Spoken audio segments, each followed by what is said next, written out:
Barnes. I am a composer, sometimes conductor, originally from Chicago area, and since 2023, I've been based in Montreal, Quebec, where I am currently pursuing my doctorate in composition at McGill University. I am very happy to be here today, or whenever you're watching this, as part of the Composers Now IMAPCT series to talk a bit about myself and my musical practice, and really, more importantly, share some music with you and hopefully connect with you a bit. So just a bit about me and how I became a composer. I very fortunately grew up in a musical family. Both my parents are musicians. My mom's a percussionist and my dad is a trombonist, low brass person. He also teaches. And interestingly, I grew up going to their British-style brass band, rehearsals, concerts, everything in between, which is a rare kind of ensemble in the States. But it was a really important part of my musical upbringing and is why I became a trumpet player after starting on the cornet at, I guess, 8, because growing up around that band, I saw all of the coolest people and the coolest musical parts were all the cornets. And I also was too physically small to hold a trumpet, so the cornet was a great start. And it's a really lovely sound, is a nice starting point, and that kind of makes up for the hours and hours of lip slurs that one has to endure as a growing trumpet player. And along the way, I was exposed to a lot of different kinds of music. I feel very fortunate that I got to experience things like jazz concerts and orchestral concerts and playing in youth orchestras. And I also was a competitive Irish dancer for quite a long time, so I got exposed to all sorts of folk music traditions in there. And then when I came face to face with the avant-garde, that was where I said, okay, now we're really talking here. And also kind of a really pivotal moment for me that came to kind of like fruition a lot later is when I was in 6th grade and I had strep throat, and my mom was a subscriber to the Joffrey Ballet, and they were doing the Nijinsky choreography, like the original staging of The Rite of Spring, and she said, we're not missing this. So I experienced The Rite of Spring as like an ill 12-year-old, and it was a real, wow, I didn't know music could be like this moment. Also, wow, a little hazy. And that moment really stuck with me, and I didn't turn around and say, okay, I need to compose like Stravinsky or anything. And I think, especially for young girls, I think there's a kind of an internal and external barrier to being able to say, yeah, being a composer is something that I can be and is something that I can do. So that didn't manifest for me until, relatively quite a bit later. But I think also one of the best parts about being a composer in the 21st century is that there is no one path. And any sort of diverse experiences that you have, like seeing Gary Burton in Chick Corea and seeing The Rite of Spring, while feverish and mind blown, and anything, and any time spent in kind of imaginative or fictional worlds is something that can influence your kind of one's musical and compositional development.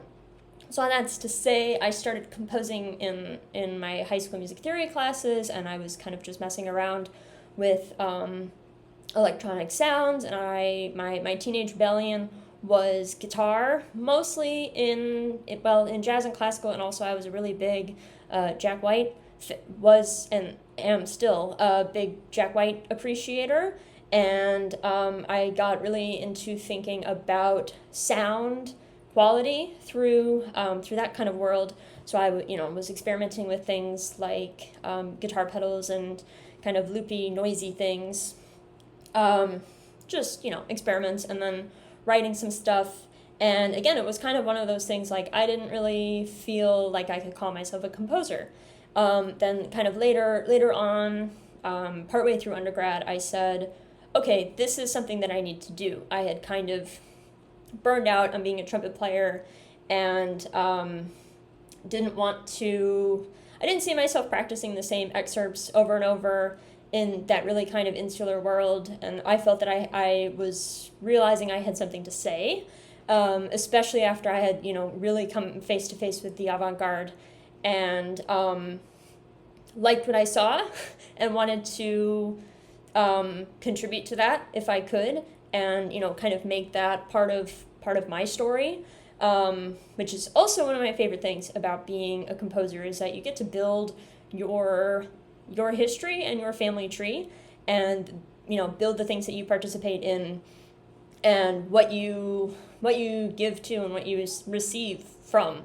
I think that's a really special thing about being a musician and being a composer. So at that point, I then finished my undergrad in composition at DePaul, which was in Chicago in Lincoln Park, which was a huge time of growth and exploration, and really, really head down, learn how to compose, technical training, which I am incredibly grateful for. That just continues to benefit me, all the time, every day. So the way that I talk about my music, actually, helpfully, a friend and collaborator, he was playing on my large ensemble piece that was my master's thesis, and he said, "This is alien music. This is weird. This is alien music." So I fondly say that I compose alien music.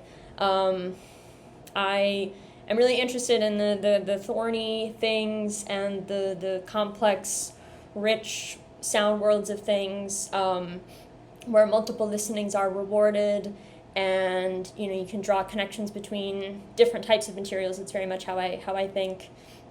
I strive for a balance between harmonic, pitch-oriented materials and more timbral or noisy materials. That has been increasingly really my area of quote-unquote research, and collaboration with musicians is really important to me. I feel incredibly grateful that since 2019, all of my pieces have been written for somebody specific, at someone's request, or on commission and in collaboration. And I love getting to say, show me a sound that you think is really interesting and has a sort of undeveloped potential. So I'm going to show all the pieces that I'm going to share are, all but the first really were developed in very close collaboration with people with a lot of kind of back and forth. And, especially in the case of percussion music, I like to say, show me the weirdest sound, the weirdest object in your percussion studio, and let's see how it plays nicely or not so nicely with other things. The first piece I'd like to share is, I mentioned from the 2020, from the plague times. It's a piece called 5 Images. It was composed for Ensemble Del Niente, and kind of the story behind it is that I had just started working on my master's thesis, which was a large, like a sinfonietta, and right at a time when it was like, oh, when is this going to be able to be played? When can we have people, sitting next to each other and breathing each other's air? So I was working on that, and I decided pretty early on in that process that the piece was going to make use of canons. And then the opportunity came up to write a piece, shorter piece, smaller piece for Ensemble Del Niente as part of the summer residency at DePaul. Del Niente is a wonderful Chicago, definitely one of the bright lights in Chicago, which is also quite a vibrant musical city.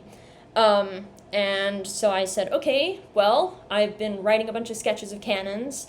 Let's turn those into miniatures. So the piece, it's 5 movements, all that make use of different types of canons. And I'm going to show you movements 1, 2, and 5. Like I mentioned, this premiere is from July 2020. This was also my real conducting debut, and kind of strangely, there was no one in the audience. Everyone was watching on YouTube. And the musicians are Theo Ramsey is playing violin and viola, Katie Shefflin-Gimo is playing clarinet, both B-flat and bass, Kyle Flenz is playing percussion, and Ben Melsky is the harpist. This is Ensemble Del Niente playing movements 1, 2, and 5 of 5 Images.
That 5 images and the large ensemble piece Triskelion, which was my master's thesis, have kind of this interlocked relationship with each other. Only a few materials on the surface are present between the two pieces, namely that kind of fast, loopy, chromatic material.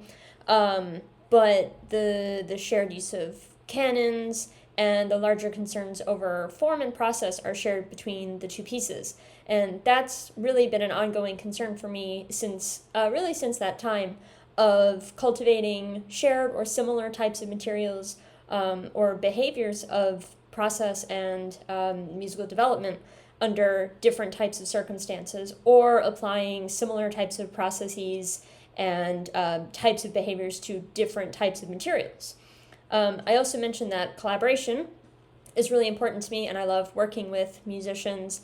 And I think the best way to describe this type of collaboration is creating a sort of musical experience that is really fruitful for the performer, that the piece does things that makes them feel good and that they like to do, and shows them off really well, is an enjoyable experience for me too, and then of course is something musically satisfying and interesting for listeners. So I mentioned my experiences with Irish dance and Irish traditional music in undergrad. Along with completing my composition degree, I also minored in Irish studies, which was a really unique opportunity and something that I'm really grateful to have had at DePaul. And being an undergrad music major is really, really busy and a really stressful, crunch time, like all the time. And I'm really glad that I went for adding more classes and taking things like Irish history, 1100 to 1450, and classes on the Troubles and Irish literature. And that's how I wound up being introduced to James Joyce, and then subsequently read Ulysses. A few years later, I celebrated Bloomsday in Dublin in 2023, which is a really spectacular experience. And those sorts of things have really continued to inform my music, again, in a really sort of oblique way. I'm not about bringing in traditional music into this sort of musical ecosystem, because it's playing under a different sort of logic and with different priorities. So the way that this manifests in this piece that I'm going to share, a very short space of time through very short times of space, is the title, and the long quote comes from the third episode of Ulysses, Proteus, in which Stephen Dedalus is walking on the beach, and he's lost in thought, and he keeps turning over things in his mind and having these sorts of involuntary memories, which really, I'm like, yeah, that's me walking to campus every day. That's me, that it really resonated with how my brain works and how I experience memories and think about things. And it became a sort of musical world where certain materials recur, and they're changed in certain degrees, and they're not changed in certain, there are some things that are fixed and keep coming back, the thing that you can't get out of your mind. And like Ramification, I was concerned with creating a unified sound world between the duo, because the piano's really good at being a piano, and percussion's really good at being a lot of different things. So there's piano preparations, there's preparations on the vibraphone to detune it to create microtonality, which relates to the microtonality then in this one octave of the piano that's prepared. It's kind of a long piece. I'm going to share about the first half of a very short space of time through very short times of space, performed by Flano Duo in September of 2024.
That of increasing concern to my musical interests and compositional practice is having meaningful discourse between pitchy, harmonic oriented materials and then more noisy or timbral oriented sounds and materials. And short space was a really important piece sort of in that development.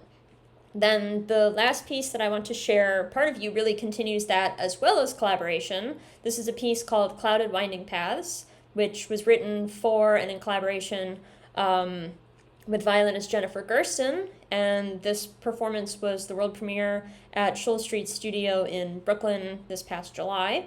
And Jennifer and I met at the Darmstadt courses in 2023 on the first day when sheltering from rain together. And, I kept running into her over the course of the festival, as one does, and I thought she was a really great player. It was cool to meet somebody like her, connect kind of with other Americans my age there. And, at the end of the courses, I said, we should, do a piece together and then come back to Darmstadt 2025. And so then between then and when we connected, I had a couple other pieces to write. We connected in 2024, and she had endured a pretty bad wrist injury that was had destroyed her ability to play, and she'd had to leave an orchestra job, all this devastating stuff. It's like musicians' worst nightmares. And along the way, in kind of coping with this, she wanted to continue being a musician, of course. I mean, how can you not? And she was developing a sort of improvisational practice with the violin on her lap, sort of like a lap steel. And was doing all sorts of things there. And she asked if I still wanted to write the piece, and I said, yes, absolutely. Her kind of having to adapt and finding a way to deal with these things really resonated with this really ongoing struggle that I had with chronic back pain, because spines are not supposed to have 30-degree curves in them. So this felt like a way to kind of confront or have some sort of artistic dealing with these things, and also make something better out of it, that rather than like we're focusing on this injury, we're overcoming it somehow. And over time, so the piece was originally going to be with the violin on the lab, which is, in a pretty limited stage. She was doing all sorts of things with inserting knitting needles in the string, between the strings, and different bowing techniques and all that. So we were doing some remote, what I call sound safari sessions. And then between the next time when we talked, she said, I can play again. My wrist is okay. I'm not going back to practicing Mozart excerpts every day, but I can play again, and I'm being picky about what I want to play, and I want to do this piece with you. So that's like a composer's like dream come true, right? You're picking me over Mozart. Cool.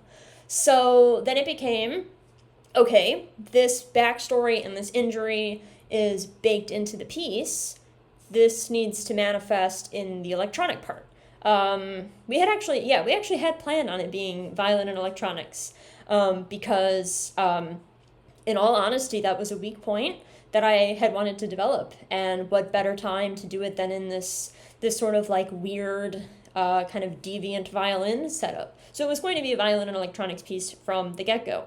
And then, so the way that this manifested was the recorded materials are from this horizontal lap setup, almost all of them.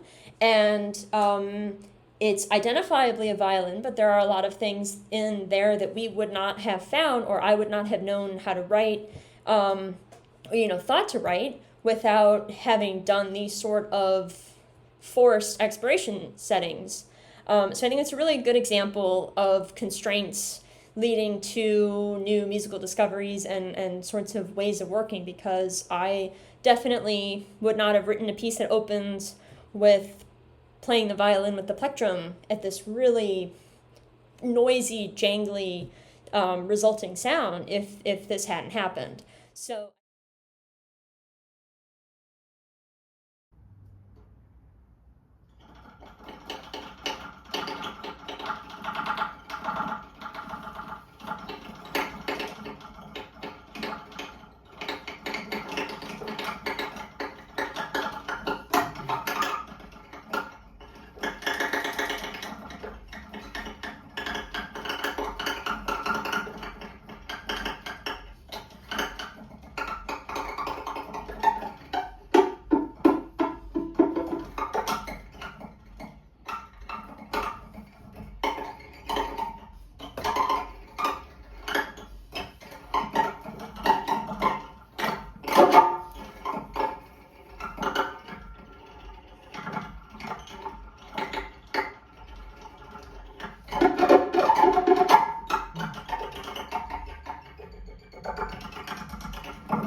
That brings us to the end of sharing some of my work. The question of, what am I working on now? I would also like to add that in 2019, I started a concert series slash kind of ensemble because I really wanted to perform Stockhausen's Microphony 1, which is definitely one of the least practical ideas I really had in my life, but that was a great experience. And my concert series, whatever, which is called Rhythm is Image, was born out of that. And we, which is me and whoever I can rope into playing difficult music, have performed at various festivals in Chicago and in Montreal. And that's something that I really would like to continue developing because I think it's an important way to program music that you care about and introduce music to new audiences. And related to that, I think it's a really important thing to advocate for the quote-unquote difficult music. And I think there's a way to help people discover the beauty in that kind of music. And, don't be afraid of dissonance. The world is dissonant. Let's enjoy the crunchy stuff here and find some catharsis there. And see that these things that a lot of people, both in and out of music, perceive as, intellectual or kind of sterile, has this really wonderful human dimension to it. And I think about that a lot as a composer, working in this kind of like post-serial, I do consider myself a modernist, and that modernism is, kind of I think of it as more of an attitude and a way of existing in the world and thinking about producing art. And I think we can, the royal we, can bring that out into the world in thoughtful and open-minded ways. I would be happy to connect with anyone. And thank you so much to Composers Now for this opportunity. So hopefully see you in the musical worlds to come.